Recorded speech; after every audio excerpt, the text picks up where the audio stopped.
and I'll try to save you from one other thing, which is venture capital.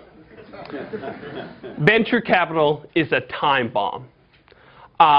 And realize first, all of what I'm talking about here is I'm talking from my experiences. I build software.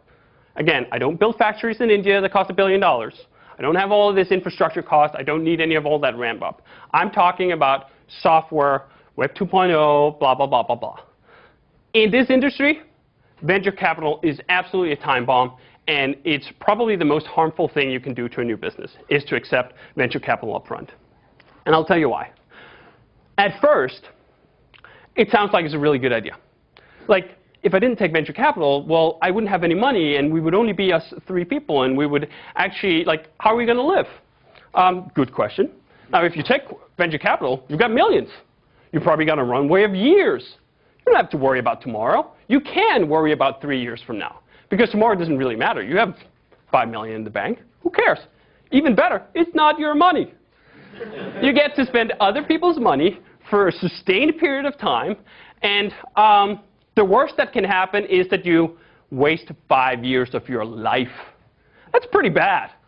Wasting 5 years of your life on something that doesn't work because the time bomb blew up, that's a lot worse than worrying about how you're going to make rent next week, in my mind. So the trade-off is sort of, are you going to have to pay now, where you actually have to prove that your idea is good enough that it can be profitable and that it can be self-sustainable?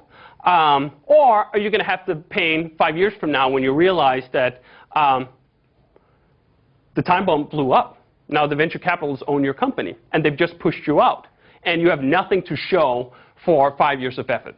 That's sort of the worst case scenario. But it happens a lot more often than you'd think.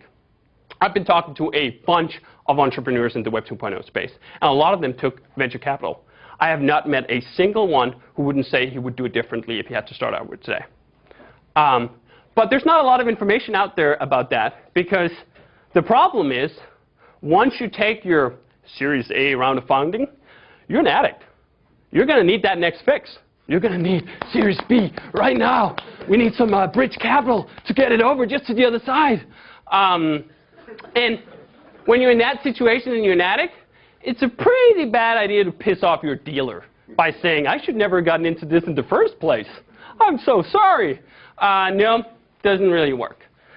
So big warning label on venture capital.